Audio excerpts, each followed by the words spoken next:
I never imagined the man I loved could hurt me this much. And yet, it started with something so small. A decision made in the shadows, like a slow poison that seeped into my life unnoticed until it was too late. I had always believed that we had the perfect life. I remember the first time I saw Ryan, how he smiled at me like I was the most important person in the room, how he listened with such intent as I told him about my dreams, my fears. It was so easy to fall for him, the way he seemed to understand me in a way no one else ever had. I never doubted him for a second. I was proud to have him by my side, to call him my husband. We had our problems, of course, what marriage does. Little squabbles here and there, like any couple, but nothing that felt impossible to work through. I believed that we could handle anything together as long as we kept communicating, as long as we kept trusting each other. I should have known better. It wasn't that Ryan changed overnight. No, it was far more insidious than that. It was in the little things. The way he would come home late from work, with no explanation, and say it was just a long day at the office. But I could sense something in his voice, a subtle shift. The way he would avoid my gaze during conversations, like he was hiding something. I'd ask him about his day, about the things he was working on, and he'd brush me off with a distracted smile, claiming he was just tired. But there was something in his eyes, something I couldn't quite put my finger on, that made me uncomfortable. Then there was Emily, his younger sister. She and I had always gotten along well. She was more than just family, she felt like a friend to me. We spent hours talking, laughing, even crying together. When Ryan and I first got married, she was one of the first people to congratulate us, to welcome me into their family. Over time, though, I began to notice an odd tension between her and Ryan. I couldn't place it at first, but it was there, lurking beneath the surface. At first, I chalked it up to typical sibling dynamics. They'd bicker, tease each other, and sometimes it felt like I was caught in the middle of their games. But there was a coldness in Ryan whenever Emily was around, a distance that hadn't been there before. I tried to ignore it. I convinced myself it was just my imagination, that I was reading too much into things. But slowly, the cracks in our marriage began to widen. And I, being blind to what was happening right under my nose, never saw it coming. It was a Tuesday afternoon when it all started to unravel. Ryan had left for work early that morning, like usual. The house was quiet, the air heavy with the weight of routine. I had a day off from my job, so I spent the morning doing some laundry, tidying up, and scrolling mindlessly through my phone. It wasn't until around lunchtime when I noticed something strange. Ryan's phone, which he always left lying around, was missing from the kitchen counter where he usually placed it. At first, I thought nothing of it. Maybe he'd taken it to work with him, though he usually left it at home when he went out. But then I remembered something else. Ryan had been acting more distant than usual lately. There were days when he seemed lost in thought, distracted, even when we were together. It was as if there was something on his mind, but he wouldn't talk about it.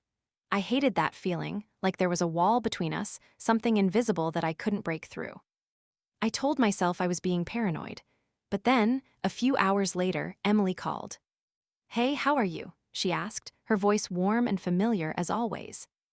"I'm good, just taking the day to catch up on things. How are you?" "I'm okay, same old," she said, though her voice sounded a little off. I didn't think much of it at first.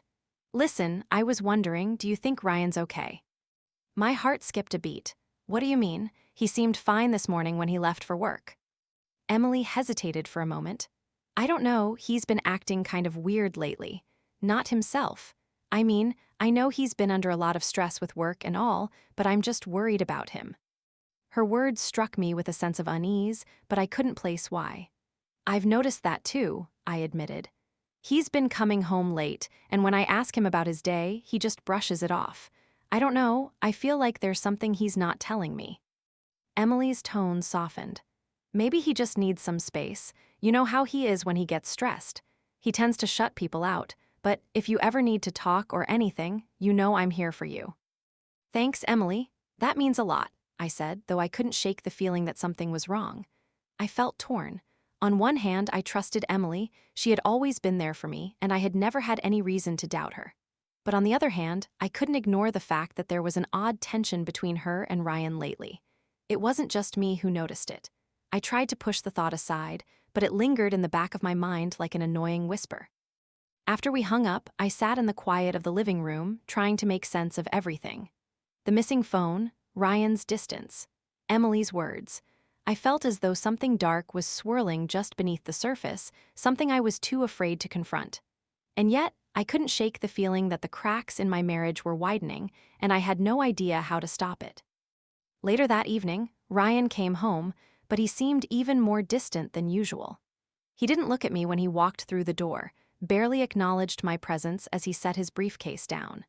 I tried to make small talk, asking about his day, but he just muttered something about being tired and headed straight for the shower.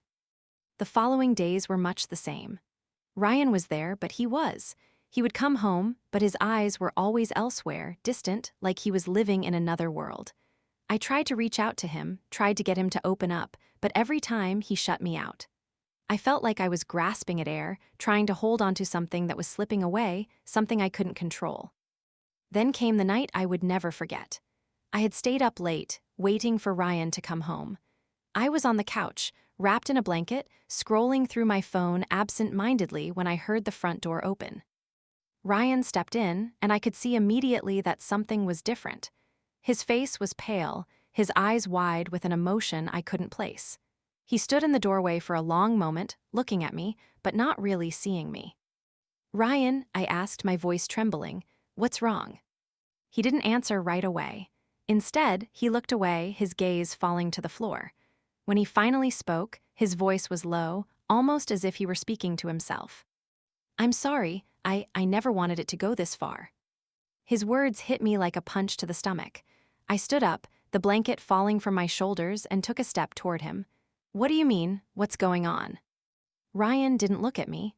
"I didn't think it would happen like this. I thought I could fix it before you found out." I felt the air leave my lungs. "Fix what, Ryan? What are you talking about?" But before he could answer, I heard something, a soft click, like a door opening in my mind. It was as if everything suddenly made sense. Every moment of distance, every cold gesture, every little lie. "Are you having an affair?" I whispered, the words tasting bitter in my mouth. The thought had crossed my mind more times than I wanted to admit, but I had refused to believe it. Not him, not Ryan. His silence answered me. And in that moment, I knew. Everything I had believed about our life, our love, had been a lie. I wanted to scream. I wanted to hit him, to shake him until the truth came out, until my heart could stop pounding in my chest and the knot in my stomach would untangle. But I didn't do any of that. I just stood there, frozen, staring at Ryan's face as it went pale, as if the words I'd spoken had finally reached him in a way nothing else had. "I didn't mean for it to happen this way," he repeated, his voice trembling. "I never wanted to hurt you." His eyes were filled with something that looked like fear, but I couldn't tell if it was for me, for himself, or for the life we had built together. I couldn't understand why he was looking at me this way, as if I were the one who'd done something wrong. For a moment, I couldn't find my voice. It was as if my entire world had crumbled in the span of a few seconds, and I couldn't catch my breath. My hands were shaking, my knees felt weak, and all I could hear was the thudding of my own heartbeat in my ears. "Ryan, what are you talking about? What the hell is going on?" I finally managed to choke out, my voice raw with confusion and anger. He took a step back, almost like he was trying to escape my gaze, but there was no hiding from me now. His secret was out in the open, as if the weight of it was crushing both of us. I wanted him to explain. I needed him to explain. But his words came out in fragments, like he was trying to piece together a story he knew would never make sense. I didn't want you to find out like this," he said, running a hand through his hair, his face contorted in guilt. "It wasn't supposed to go this far. I thought I could fix it before you knew. I was trying to protect you." "Protect me," I repeated, my voice almost a whisper. My head was spinning. You thought hurting me was going to protect me." Ryan nodded slowly, but I could see the cracks forming in the facade he had built over the years. "I didn't want to hurt you," he said again, almost as if trying to convince himself. But I didn't know what else to do. There was a heaviness in the air that I couldn't shake off, a sense of finality that settled between us like a brick wall. It was too much to process all at once. The man I loved, the one I had trusted, had been hiding something so deep and painful from me, and I had been too blind to see it. "I don't understand," I whispered, my eyes filling with tears. "What did you do, Ryan? What could possibly justify this?" He hesitated, his voice catching in his throat. I made a mistake, okay? I've made a lot of mistakes, but I thought I could fix it. I thought I could get us back on track, get everything back to normal. I felt a wave of anger rise up inside me. Back to normal? You think that's what's going to happen here? You've been lying to me for months, Ryan. Do you have any idea how much it hurts to realize that the man you've trusted more than anyone else in your life has been lying to you? He looked at me then, his eyes desperate, and I saw it, desperation, yes, but also a coldness, something that didn't sit right. It was as if he was trying to justify his actions, as if this was some kind of mistake he could talk his way out of. I never wanted you to know, he said again, this time more urgently. I didn't want you to see me like this, but I had to. What had to what? I interrupted, feeling the tears well up again, but this time I didn't let them fall.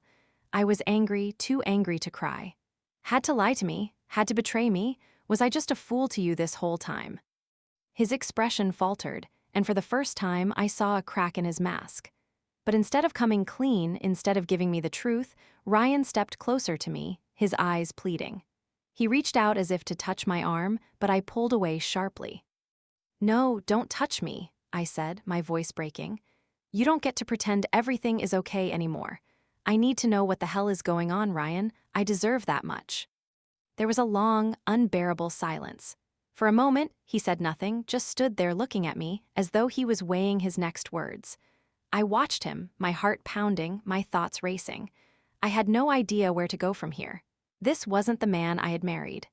This was a stranger standing before me, someone who had hidden his true self from me for so long. He started again, but his voice trailed off. He looked away for a moment, and then I saw something in his eyes, a flash of guilt, mixed with something else I couldn't quite place, something darker. It's Emily. The words hit me like a slap in the face. What does Emily have to do with this? Ryan took a deep breath and looked at me, his expression pained. She found out, she knows what I've been doing. I didn't want you to find out from her. I blinked in confusion. What the hell are you talking about? What has Emily been involved in? Ryan shifted uncomfortably. I wasn't going to tell you, but I guess you have a right to know. Emily, she found out I was in debt, big debt, and I was desperate. I thought if I could. He stopped, unable to finish the sentence, but his eyes said it all. My blood ran cold. You were going to, what? Ryan swallowed hard, his face pale. I thought if you were out of the picture, I could get the money, the life insurance. Emily helped me. She didn't want you to know, but I thought if you were gone, everything would be better. I staggered back, unable to comprehend the weight of his words. You wanted me dead? You tried to kill me? My voice shook, but I didn't care. I needed to say it, to hear the words aloud, to make sense of the nightmare that had suddenly consumed my life. Ryan's face twisted in agony. No, I didn't want that. I didn't mean for it to go that far. I was just... He stopped as if even he couldn't believe what he was admitting. I didn't know how to fix things. The debt, the bills, everything just piled up and I panicked. I couldn't breathe. I didn't know what to say, what to do. I stood there, staring at him, my mind a blur of disbelief. The man I had loved, the man I had shared my life with, had planned to kill me for money. And to make it worse, his sister, my supposed friend, had been complicit. How could you? I finally whispered, my voice cracking. How could you do this to me? I trusted you. I loved you. You were my husband. And you thought I was worth more dead than alive. Ryan's face crumbled as if he were about to break down. I'm sorry. I know I've destroyed everything. I never meant for it to happen like this. I thought if you were gone, I could fix everything. I thought the money would save us, but now I see how stupid I was. It didn't matter how sorry he sounded. It didn't matter that his words dripped with guilt. The truth was there, in black and white, as clear as day. My husband had tried to kill me, and his sister, Emily, had helped him. Get out, I said, my voice trembling with rage. I don't want you here. I don't want anything to do with you. Ryan looked as though he had been slapped. He tried to say something, but I didn't want to hear it. I was done. My world had been shattered in a way I couldn't repair. I had trusted him with my life, and he had destroyed it. I didn't want to hear any more apologies. I didn't want to hear any more explanations. All I wanted was for him to leave, for the nightmare to end. Ryan stood there, broken, silent, and then, without another word, he turned and walked out the door. And just like that, my life was torn apart. The next few days were a blur. I barely slept, barely ate. My mind replayed Ryan's words again and again, like a twisted echo that refused to fade. Every corner of our house felt poisoned. His coffee mug, his jacket on the chair, even the faint scent of his cologne on our bed, everything was a reminder of the life I thought we had and the truth that had shattered it. He didn't come home for 2 nights after that argument. Part of me hoped he never would. The other part, the stupid, broken, desperate part, wanted him to walk through that door and tell me it had all been a misunderstanding, that none of it was real, that the man I loved wasn't capable of such darkness. But reality has a cruel way of showing up when you least want it to. By the 3rd morning, I told myself I needed to stop waiting. I decided to drive to work, something normal, something that made me feel like I still had control. The air outside was cold, biting at my skin, and a dull gray sky hung over the street. Everything looked heavy. The neighborhood was quiet, but it wasn't peaceful. It was the kind of silence that makes you feel like the world is holding its breath. I got into my car, started the engine, and sat there for a minute, staring at the steering wheel. My hands were trembling slightly. I told myself it was just the cold. I took a deep breath, exhaled slowly, and started to drive. I remember the road vividly. The way the trees lined up on either side, the way the wind carried leaves across the asphalt. I remember the song playing softly on the radio, one of those nostalgic tunes that always made me think of the early days of our marriage. I almost smiled, almost. And then everything changed. It happened so fast. One moment I was pressing on the brakes as I approached the intersection, and the next, nothing. The pedals sank all the way down, loose, useless. My car didn't slow down. At first, my brain refused to believe it. I pressed harder, pumped the brakes. The car kept speeding forward, picking up momentum as I rolled downhill toward a red light. Panic seized me. My chest tightened. No, no, no, I screamed, slamming the pedal again and again, but it was like pushing on air. I swerved, trying to avoid the cars ahead, my hands shaking violently on the wheel. Horns blared, tires screeched, and my vision blurred with tears. The world spun. I remember the sickening sound of metal crunching, glass shattering, the weightless moment before impact when I thought this is it, and then nothing. Silence. When I opened my eyes, everything hurt. My body felt like it had been thrown through fire. The windshield was a web of cracks, smoke filled the air, and I could taste blood in my mouth. My ears rang, distant and high-pitched. Somewhere far away, I heard people shouting, running. Someone was banging on my window. "Ma'am, can you hear me? Don't move." I tried to speak, but my voice came out as a whisper. My brakes. And then darkness swallowed me whole. I woke up in the hospital 2 days later. The room was quiet except for the rhythmic beeping of a heart monitor. My body ached with every breath, my left arm wrapped in a cast, my ribs bruised. There was a sharp, sterile smell in the air, mixed with something faintly floral from the bouquet on the side table. Emily was sitting by my bed, her eyes swollen and red. When she saw me stir, she stood up quickly, her face breaking into a look of relief, but there was something else there, too. Guilt. "Oh my God," she whispered, rushing to my side. "You're awake. Thank God you're okay." I tried to speak, but my throat was dry. What happened?" She hesitated. "You were in a car accident. The doctors said it was a miracle you survived." I swallowed hard, my voice cracked when I spoke. "My brakes, they didn't work. I tried to stop, but—" Emily's eyes darted away. Her hands trembled as she adjusted the blanket around me. "I know," she said quietly. "They said the brake lines they were cut." My heart stopped. For a moment I thought I had misheard her. "Cut." She nodded slowly, tears spilling down her cheeks. "The police are investigating. They think it was deliberate." A chill crawled up my spine. "Deliberate," I whispered. "Someone tried to kill me." Emily looked like she was about to collapse. She squeezed her hands together, as if trying to hold herself together. "They're still looking into it," she said, her voice breaking.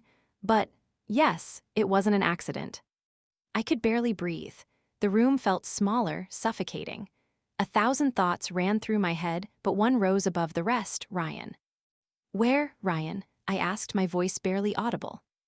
Emily froze. Her expression faltered for a moment, and in that hesitation, I saw the truth. "Emily," I said, my voice shaking, "where is he?"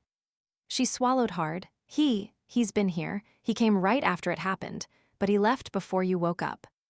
"Why?" I demanded. "Why would he leave?" Emily's lips parted, but no words came out. She looked terrified, not of me, but of something bigger. "Emily," I said again, my tone sharper now, "what aren't you telling me?" Tears filled her eyes again. "I can't," she whispered. "Not yet."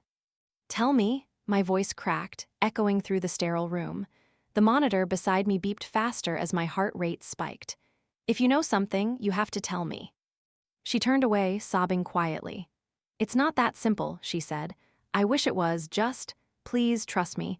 I'll explain everything soon. Just rest, okay? You need to get better."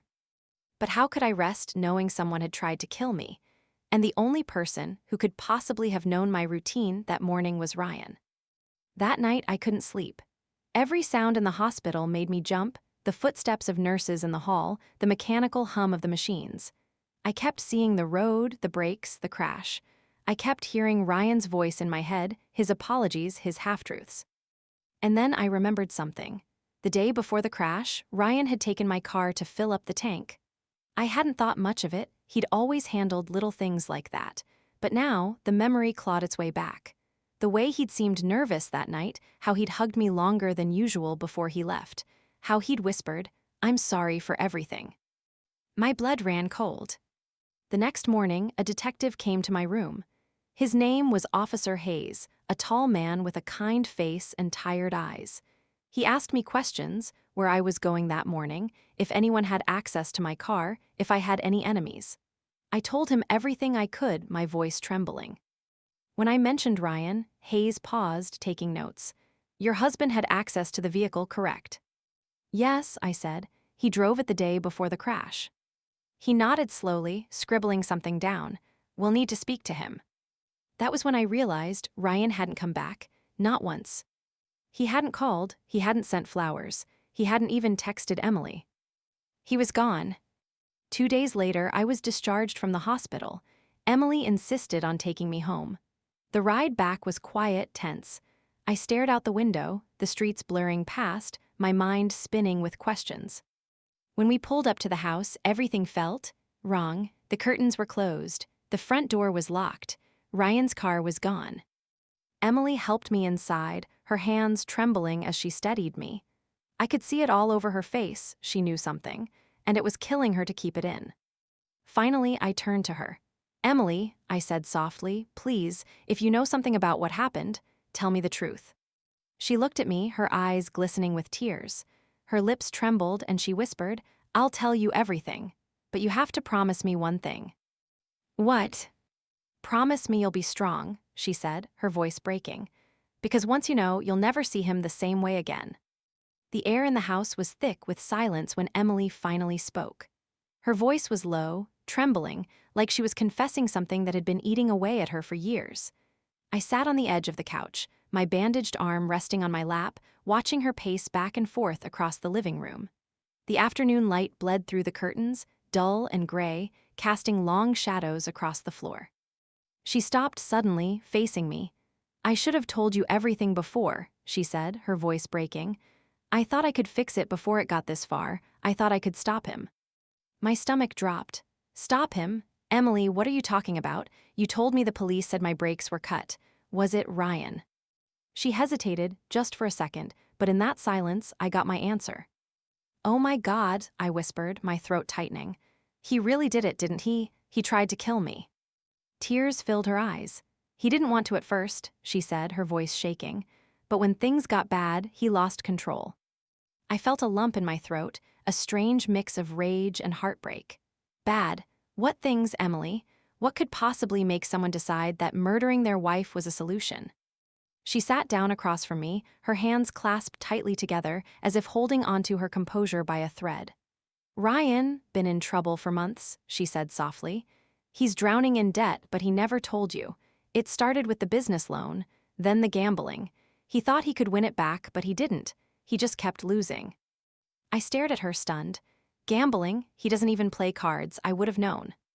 You didn't, Emily said quickly, almost apologetically. Because he hid it from you. He hid everything from everyone. He'd borrow money, promise to pay it back, and then borrow again to cover what he owed. It spiraled out of control. I felt like the ground had vanished beneath me. My mind flashed to the late nights, the sudden business trips, the stress that had turned Ryan into a stranger. It all made sense now.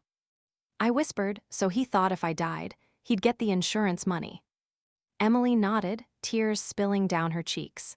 He told me about it one night, drunk out of his mind. I begged him to stop, to tell you the truth, but he said he couldn't. He said you'd leave him, and he couldn't lose everything. He said the only way out was to make it look like an accident. My hands were shaking. You knew, I said quietly. You knew what he was going to do. Emily flinched, guilt flashing in her eyes.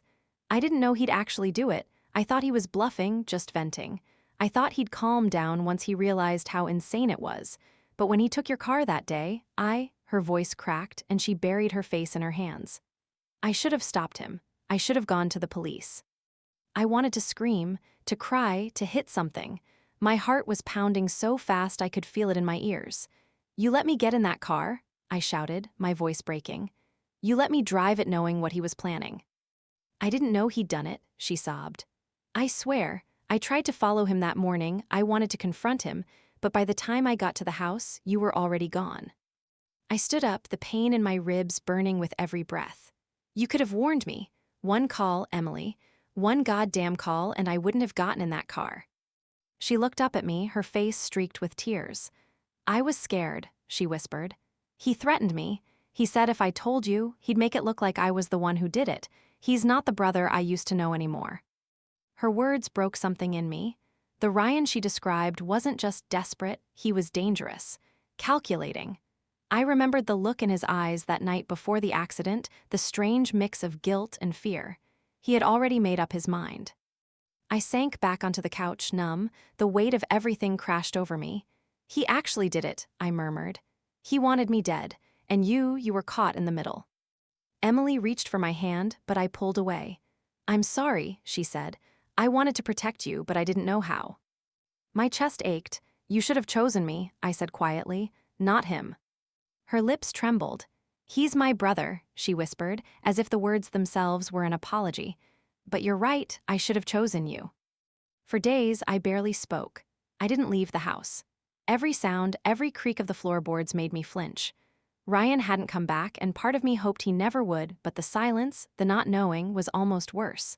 I called the detective, told him everything Emily had confessed. He listened carefully, but without evidence, all he could do was keep investigating. Emily stayed with me, sleeping on the couch, making sure I wasn't alone. But even then, I couldn't look at her the same. Every time our eyes met, I saw the moment she had hesitated, the moment she could have saved me and didn't. One night, I woke up to find her sitting outside on the porch, smoking a cigarette. The glow from the ember lit up her face, pale, hollow, haunted. She looked like she hadn't slept in days. I stepped outside, wrapping my blanket around my shoulders. You shouldn't be out here, I said softly. It's cold. She didn't look at me. I can't sleep, she murmured. Every time I close my eyes, I see your car. I see the news alerts, the phone call. I keep thinking about what would have happened if you had died. I sat beside her, the cold air biting at my skin. For a long moment, neither of us spoke. The night was eerily quiet, except for the wind rustling through the trees. Then she said something that sent chills down my spine. He came here. I turned to her sharply. What? Ryan, she whispered. The night after the crash, I heard him outside. He didn't knock, but I saw him standing at the edge of the driveway. He looked lost, like he didn't know what to do. Then he saw me and he just ran. My blood ran cold. Why didn't you tell me? Because I didn't want to scare you, she said. And I didn't know if it was real. Maybe I imagined it, but part of me thinks he's still watching. That he's trying to figure out what to do next. I glanced out into the dark, my stomach twisting. Do you think he'd come back? Emily looked at me with eyes full of fear. He already has, hasn't he? 2 nights later, I woke to the sound of footsteps outside my bedroom window. Faint, careful, I froze, holding my breath, listening. The clock on my nightstand read 2:47. The footsteps stopped. Then, a soft creak, the back door. I reached for my phone, my fingers trembling. I texted Emily, "Someone's in the house." Seconds later, I heard her door open, then the faint sound of her whispering my name. "Stay there," she hissed from the hallway. But it was too late, the footsteps were already inside, slow, deliberate. And then a voice. "Emily." It was him, Ryan. My heart nearly stopped. I crept to the doorway, my phone clutched in my hand. Emily was standing in the living room, pale as a ghost. Ryan stood in the shadows by the front door, his clothes disheveled, his face unshaven, eyes wild with desperation. "Ryan, don't," Emily said quietly. "You need to leave." He looked at her, then at me. "I didn't mean for any of this to happen," he said, his voice cracking. "I swear to God, I never wanted to hurt you." I stepped forward, my voice shaking. "You tried to kill me, Ryan. Don't stand there and tell me you didn't mean it." He flinched, his expression crumbling. "I was desperate. I didn't know what else to do. I thought I could fix it. I thought if you were gone, everything would stop falling apart." Emily was crying now, whispering, "Please, Ryan, stop talking. Just go." But Ryan took another step closer. His eyes met mine, and for the first time I didn't see my husband. I saw a stranger. "I loved you," he said. "I still love you, but love doesn't pay off debts." And that's when I saw it, the faint glint of something metallic in his hand. "Ryan," I whispered, backing away, "don't do this." He shook his head, tears streaming down his face. "I can't go to prison. I can't live without you. I just wanted it to end." Emily lunged forward, shouting, "Ryan, no." Everything happened at once. Her scream, the crash of something breaking, my phone falling from my hand, and then silence. When I opened my eyes, Ryan was gone. Emily was on the floor, sobbing uncontrollably. The front door was wide open, the cold wind howling through. "He's gone," she whispered, trembling. "He ran." I sank to my knees beside her, shaking. I didn't know whether to cry or scream. All I could think was that he'd be back, and next time he wouldn't miss. The next morning felt like waking up inside someone else's life. My hands still shook when I poured coffee, though I barely drank it. The air in the house was heavy, haunted by the memory of last night, Ryan's voice, his trembling words, the flash of metal in his hand. He was gone, but I knew it wasn't over. Not even close. Emily sat at the kitchen table, her eyes hollow and red from crying. She looked so small, like a child again. The silence between us was suffocating. I could tell she hadn't slept. Neither had I. I finally broke the silence. "We have to tell the police." She didn't look up. "And say what?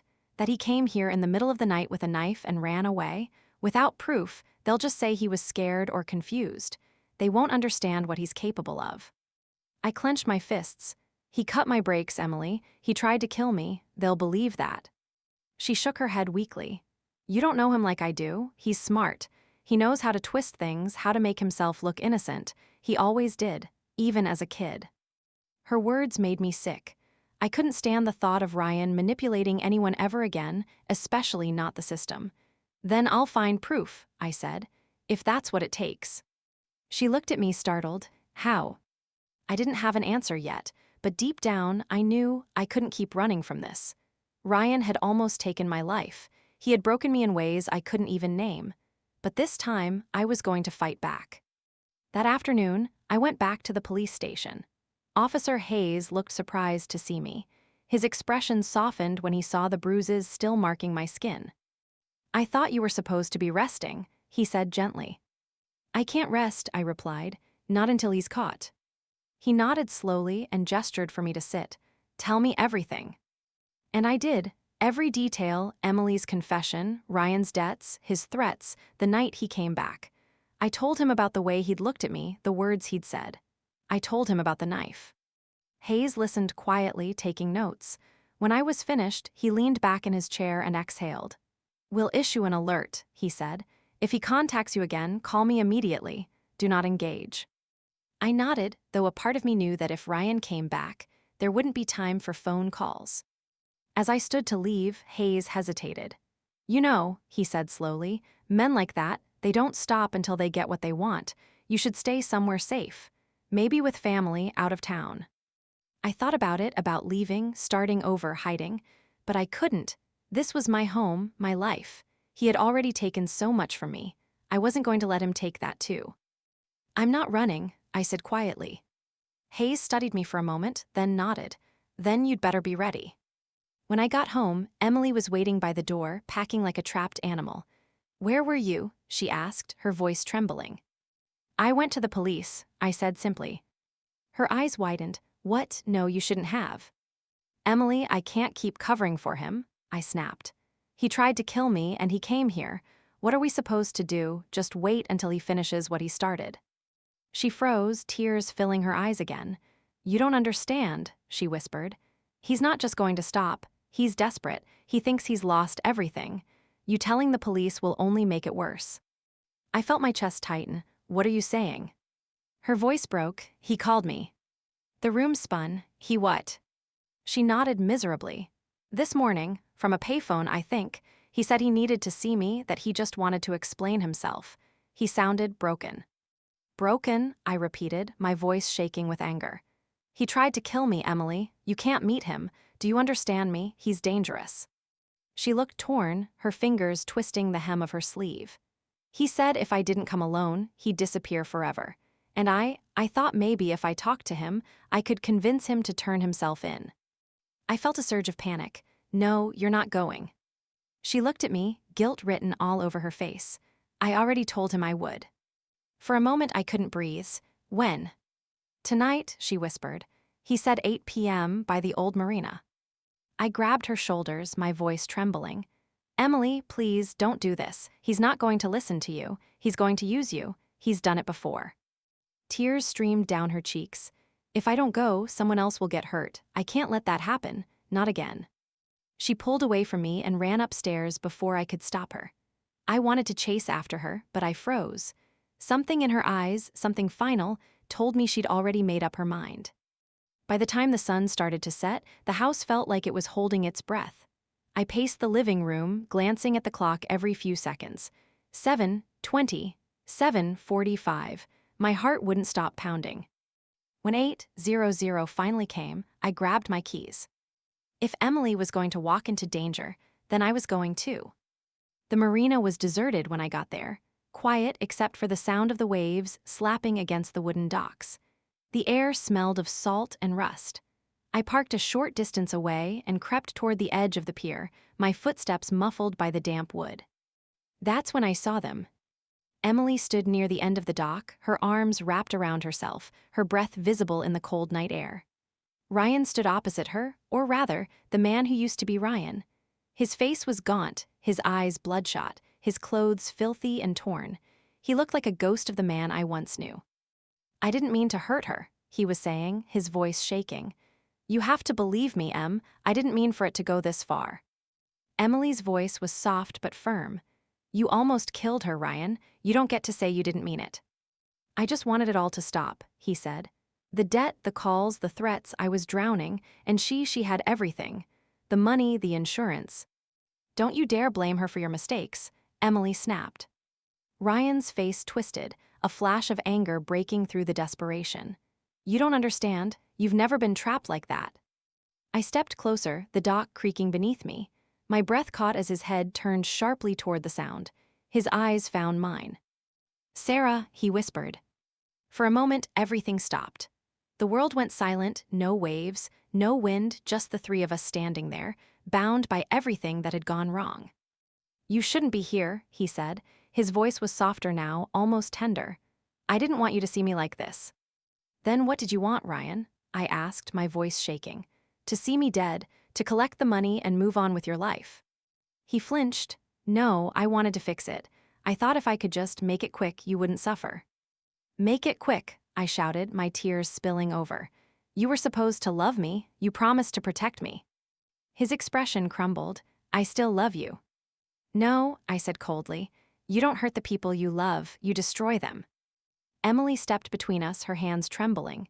Ryan, please, it's over. Just turn yourself in. He shook his head, backing toward the edge of the dock. I can't go to prison. I can't. Ryan, please, she begged. Don't. And then he stepped back. For a split second, I thought he was bluffing, that he'd stop at the edge, that this was just another manipulation. But then his heels slipped on the wet wood, and before either of us could move, he was gone. The splash was deafening. "Ryan!" Emily screamed, falling to her knees. I ran forward, but the water was black and endless, swallowing everything.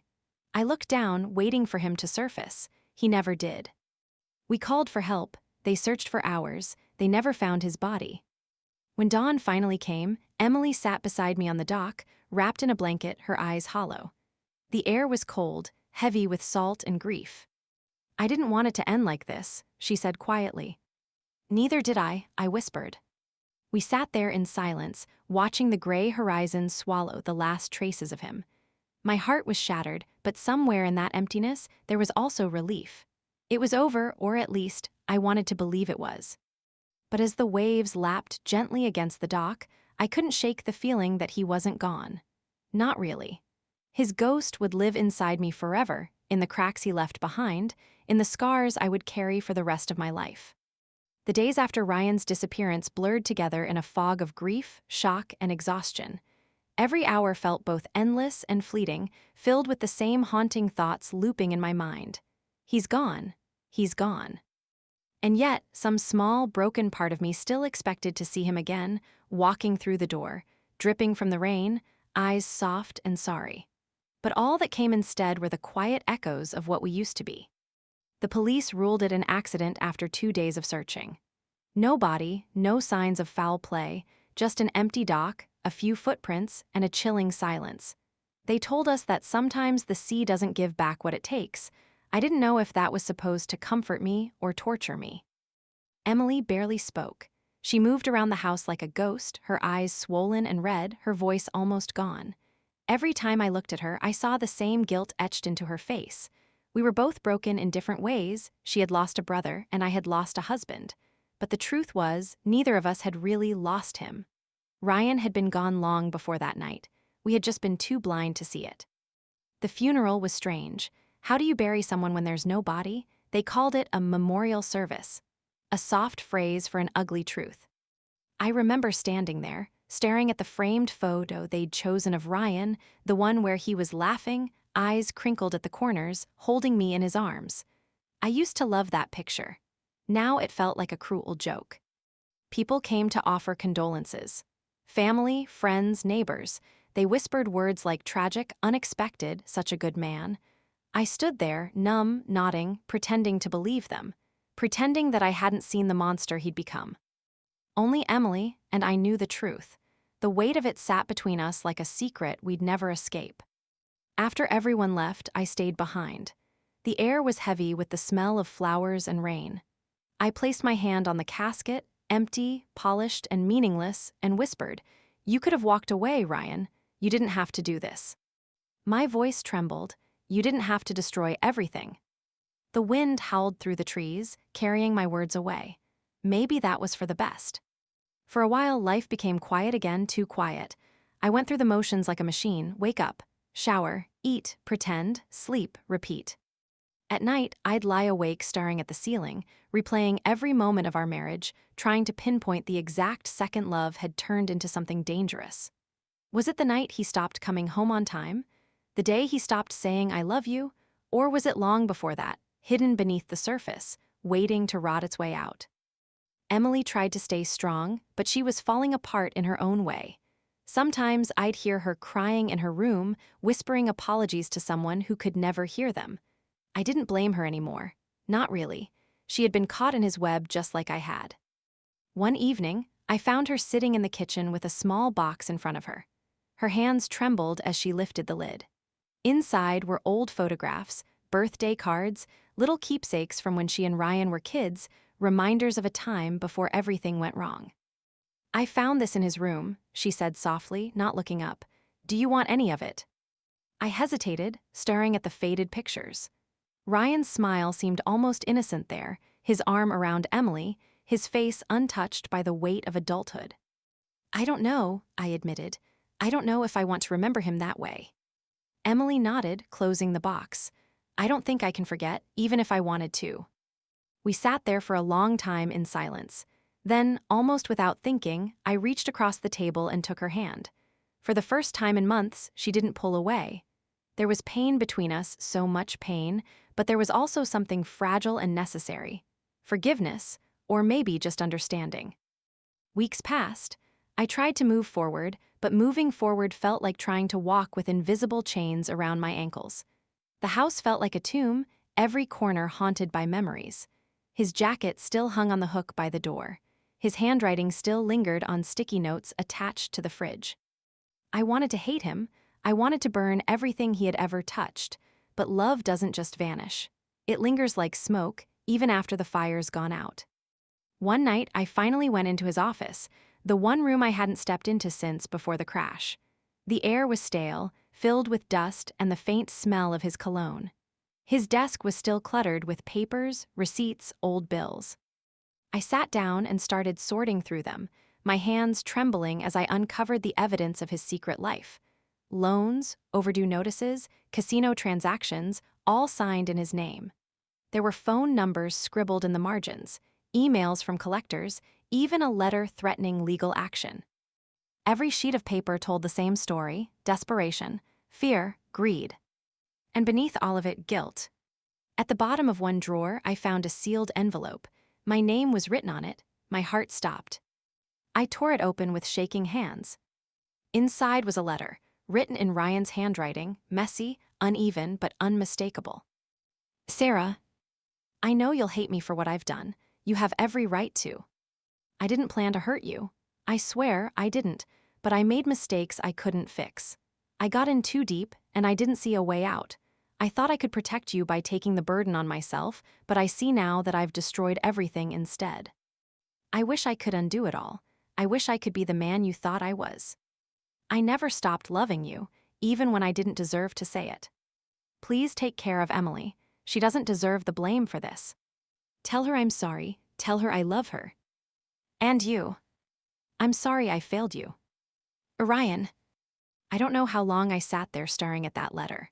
The words blurred, my tears smudging the ink until they were unreadable. I hated him for what he'd done.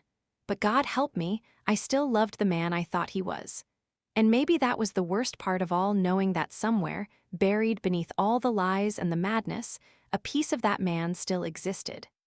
The next morning, I gave the letter to Emily. She read it in silence, her face pale and blank. When she finished, she folded it neatly and handed it back. He always wrote letters when he couldn't say things out loud, she said quietly. Even as kids, after fights, he'd leave one on my pillow. Do you believe him? I asked. She looked down. I don't know anymore. Neither did I. Eventually, I decided to sell the house.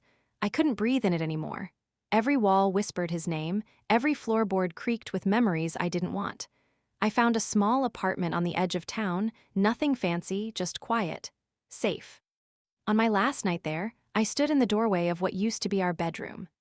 The moonlight spilled across the empty floor, and for a moment, I could almost see us, laughing, tangled in sheets, whispering promises we thought would last forever. I whispered into the dark, "Goodbye, Ryan." And somehow, that felt like the hardest thing I'd ever done. In the months that followed, I started to rebuild my life. I went back to work. I reconnected with old friends I'd pushed away. Slowly, piece by piece, I began to feel human again. Emily moved in with her aunt in another city. We still talked sometimes, short, hesitant calls that always ended in silence. We were trying, both of us. Healing never looks the same for two people who shared the same wound. But sometimes, at night, when everything was quiet, I'd still dream of him. Not the Ryan who tried to kill me, but the one who used to hold me when I cried, who made pancakes on Sunday mornings, who told me I was his home. And every time I woke up, I'd lie there, staring into the dark, wondering which version of him had been real. Love doesn't disappear. It changes shape. It turns into grief, anger, silence, and eventually, acceptance. But it always leaves a scar. If there's one thing I've learned from all of this, it's that love without trust is just a slow kind of death. You can't save someone who doesn't want to be saved. You can't build a future on secrets and lies. Ryan took everything from me, my peace, my faith, my safety, but he also left me something unexpected. Strength, the kind you only find when you've been broken and survived. And maybe that's the cruelest truth of all. Sometimes the people who destroy us are the ones who teach us how to rebuild. It's strange how quiet life becomes after chaos. No sirens, no police calls, no hospital monitors, just the soft hum of the refrigerator in my small apartment and the ticking of a clock that seems to move slower than it should. For the first time in months, there's no fear waiting for me in the dark. No footsteps outside my window. No voice whispering my name in my sleep. But peace, I've learned, doesn't come easy. It feels earned, and I'm still paying the price. It's been almost a year since Ryan disappeared. The seasons have changed, but the ache hasn't. Some mornings I wake up and forget for a moment that he's gone. For that split second, I expect to hear his laugh from the kitchen or his voice saying, "Coffee's ready." Then reality rushes back like cold water, and the silence hits harder than ever. I still wear my wedding ring sometimes, not because I still belong to him, but because it reminds me of who I was before everything fell apart. It reminds me that once I believed in something pure. Once I loved without fear. And maybe, someday, I'll find a way to do that again. After I moved out of our house, I started therapy. I didn't think I needed it at first. I thought I could just push through the pain, bury it deep enough that it wouldn't hurt anymore. But grief has a way of clawing its way back to the surface, no matter how deep you dig. Dr. Morris was patient with me, kind, but never gentle enough to let me lie to myself. He once asked me, "Do you miss Ryan or the idea of him?" It was such a simple question, but it cracked something open in me. I realized I'd been mourning the man I thought he was, not the one who cut my brakes, not the liar who put money above love. I'd been grieving a ghost, an illusion I built from all the good memories and refused to let die. Letting that version of him go was harder than losing the real one. Emily called me a few months after she left for her aunt's house. Her voice sounded steadier, though there was still a heaviness beneath it. "I'm seeing someone," she said softly, almost afraid to admit it. "A counselor. They're helping me work through everything." "I'm glad," I said, and I meant it. There was a long pause before she whispered, "Do you ever think about him?" "All the time," I admitted, "but not in the same way anymore." She sighed. "Sometimes I think I still hear him. His voice. I keep wondering if he's really gone. No body, no proof. What if he's still out there?" Her words lingered long after we hung up. I told myself he was dead, but a part of me still feared the alternative, that he was alive, watching from somewhere, waiting. Some nights I still wake up in a cold sweat, convinced I heard his voice in the hallway. I tell myself it's just my mind playing tricks.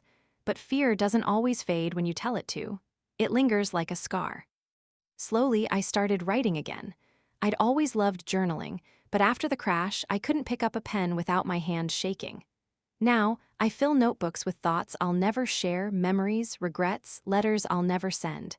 It become my way of letting go, one page at a time. Sometimes I write to Ryan, not out of love, but for closure. "You broke me, but you didn't win. You thought you could erase me, but I'm still here." Other times, I write to myself. "You survived, you walked away from the fire. You're allowed to be happy again." Dr. Morris says writing is a form of healing. Maybe it is, or maybe it's just the only way I know how to keep the past from eating me alive. One evening, I took a walk by the sea, the same sea that swallowed Ryan whole. The sky was painted in shades of gray and gold, and the waves crashed softly against the shore. I hadn't been back there since that night. My chest tightened as I stood at the edge of the dock, staring at the water that had taken everything. It was quiet, too quiet. The same quiet that used to feel suffocating now felt almost peaceful. I closed my eyes and let the wind brush against my face. "Goodbye," I whispered, this time not to him, but to the pain, to the version of me who had been trapped in that endless storm. And for the first time, it felt real. A few months later, I met someone. His name was Daniel, a kind man, gentle, patient, nothing like Ryan. He never rushed me, never pushed me to talk about things I wasn't ready for. We met at a bookstore, of all places, both reaching for the same novel. It was cliché, the kind of moment that would have made me laugh once. But now it just felt simple, human. We started seeing each other slowly. I told him I was still healing. He said, "Then I'll walk beside you until you're ready." For the first time in years, I felt safe in someone's presence. But still, I kept my guard up. Trust doesn't rebuild overnight. Love doesn't just return because you want it to. It takes time, and I was still learning how to give myself permission to feel it again. One night, as we sat watching the sunset, Daniel looked at me and asked, "Do you ever regret it, marrying him?" I thought about it for a long time before answering. "No," I said finally, "because if I hadn't, I'd never know what I could survive." He nodded quietly, understanding more than I said. We didn't talk about Ryan again after that. Life didn't magically become perfect. Healing isn't linear. Some days, I still flinch when a car screeches too loudly or when someone raises their voice. Sometimes, I still check my mirrors twice when I drive. But I'm learning to live again, to smile, to laugh without guilt. The other day, I caught myself humming while I cleaned the apartment. It startled me at first, the sound of joy, unintentional and fragile. It was like finding sunlight after years underground. That's when I realized I had finally stopped surviving. I was living. A few weeks ago, I got a letter in the mail, no return address. My heart pounded as I opened it, half expecting Ryan's handwriting. But inside was a photograph, old, grainy, taken from the dock where he disappeared. There was no one in the frame, just the water, dark and endless. On the back, a single line. "Some ghosts never drown." My hands went cold. I didn't know who sent it, maybe a cruel prank, maybe nothing at all. But for the rest of the night, I couldn't sleep. I sat by the window, staring into the dark, wondering if the past was really gone or just waiting for the right moment to resurface. The next morning, I burned the photo, watched the edges curl and turn to ash. Then I whispered to the smoke, "I'm not afraid anymore." Maybe I was lying, or maybe, for the first time, I was. Sometimes I visit a little coffee shop downtown, the kind with soft music and chipped mugs. I sit by the window with a book, watching people pass by, couples holding hands, families laughing, strangers smiling. I used to envy them. Now, I just hope they never know the kind of pain that comes when the person you love becomes your worst nightmare. Because that's the thing about love, it's a risk. You give someone the power to destroy you, and you trust them not to. Sometimes they don't deserve that trust, but sometimes they do. And maybe, despite everything, I'd still take that risk again, because even broken hearts still beat. If I've learned anything from all of this, it's that survival isn't about staying alive. It's about finding a reason to keep living. It's about standing in the ruins of what you thought your life would be and deciding to build something new, even if your hands are still shaking. Ryan took everything from me, but he didn't take my future. That belongs to me now. I still think about him sometimes. Not with anger, not even with love, just with a quiet acceptance. He was a chapter in my story, a dark one, but the book didn't end there. As I sit here now, writing these words, I realize something. I don't need a happy ending. I just need peace. And in a world where so much can be lost in an instant, peace is more than enough. Sometimes, it takes losing everything to discover what you're truly made of. Sometimes, the people who break us are the same ones who teach us how to rise.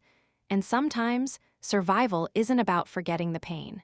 It's about learning to live with it and loving yourself enough to move forward anyway.